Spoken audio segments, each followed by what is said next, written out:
আসসালামু আলাইকুম। ওয়ালাইকুম সালাম। আপনি কেমন আছেন? ভালো আছি। ভালো আছেন।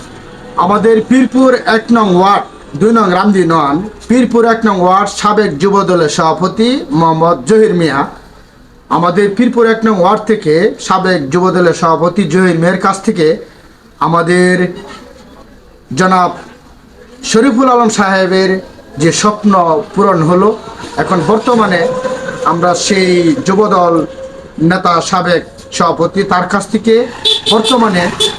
বর্তমানে আপনি আলম ভাইকে কি হিসাবে দেখতে চান বা আলম ভাইয়ের কাছে কি আশা করেন এবং তারেক রহমানের কাছে কি আশা করেন, আপনি যদি এই বিষয়ে দুটো কথা বলতেন।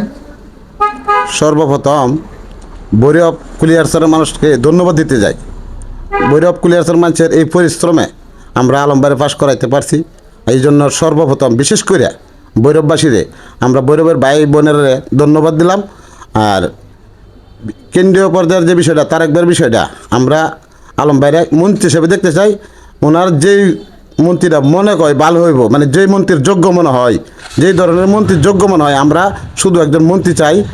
আলম ভাইরা কোনো উল্লেখ করতে পারে যে আপনার মতামত যে অমুক বিভাগের অমুক মন্ত্রণালয়ের মন্ত্রী এরকম কোনো আছে না, এরকম হইলো উনি ওইটা মানে ওনার কাছে আমরা দায়িত্ব রাখি যে উনি হ্যাঁ তারেক ভাইয়ের কাছে দায়িত্ব রাখি যে উনি যেটা ভালো মনে করে, যে মন্ত্রিত্ব ভালো মনে করে ওনারা শুধু আমরা একটা মন্ত্রিত্ব হিসেবে দেখতে চাই। 32 বছরের পরিশ্রম করে আলম ভাই জায়গাত গেছে। আলম ভাই আমাদের জন্য এই ভৈরব পুলিশের মানুষ অনেক করছে, যে কোনো নেতার তুলনায় মনে হয় না যে ওনার মতো আরেকজন বাংলাদেশও এই ধরনের ত্যাগী নেতা আছে।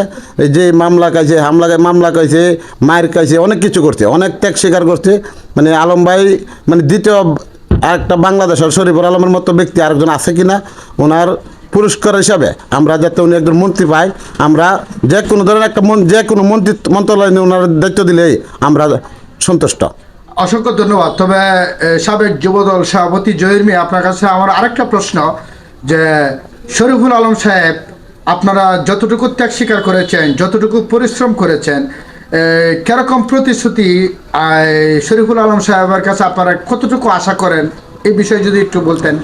শরীফুল আলম ভাই বিগত এই 32 বছরে উনি সংসদে না গিয়েও, উনি ক্ষমতা না গিয়েও, উনি এমপি না, আমাদের যতটুক আমাদেরকে আমাদের এলাকার মানুষকে আমাদেরকে যেই ধরনের সহযোগিতা করছে, আমরা ওনার কাছে আশাবাদী হওয়ার আগে আমরা আশা করি আমাদের আশা উনি পূর্ণ করব। ওনার কাছে আমাদের এই বিশ্বাস, এই আস্থা আছে, কারণ উনি যা করছে কোনো বিগত মন্ত্রীরা এরকম করে নাই।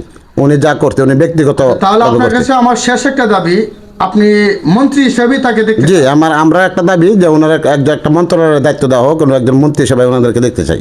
যে রামদিন তো একটা জিয়ানগর হিসাবে পরিচিত, জি জনসাধারণের দাবি। এই রামদিন উনি কতটুকু ভালোবাসা রামদিনের আমাদের যে নেতাকর্মী আছে, সবার নাম অবশ্যই আমি বলতে পারতেছি না, ঠিক আছে, বলতে গেলে অনেক সময় দরকার। রামদিনের অনেক নেতাকর্মী আছে, অনেক ত্যাগের স্বীকার করতে, অনেক লাঞ্ছিত হয়েছে, মানে যে ধরনের কোনো নাই। আগরপুর বাস স্ট্যান্ডে ওনারা এক সময় বাস স্ট্যান্ডের যদি ওদের বাড়ি বাস স্ট্যান্ডের আশেপাশে, কিন্তু বাস স্ট্যান্ড উঠার মতোই অবস্থা রাখছে না, পুলিশ দিয়া গুন্ডা বাহিনী দিয়া এরকম অত্যাচার নির্যাতন করাইছে। তারপরও রামদিনের বিএনপি কোনো দিন একজন বিএনপিও রাস্তা ছাড়া নাই। বিএনপিও মানে দলের থেকে যে একটা কিছু মানে পিছ পাইব কোনো এই ধরনের হয় নাই। আচ্ছা, অসংখ্য ধন্যবাদ। আর শেষ দাবিটা হচ্ছে আপনারা মন্ত্রী চান।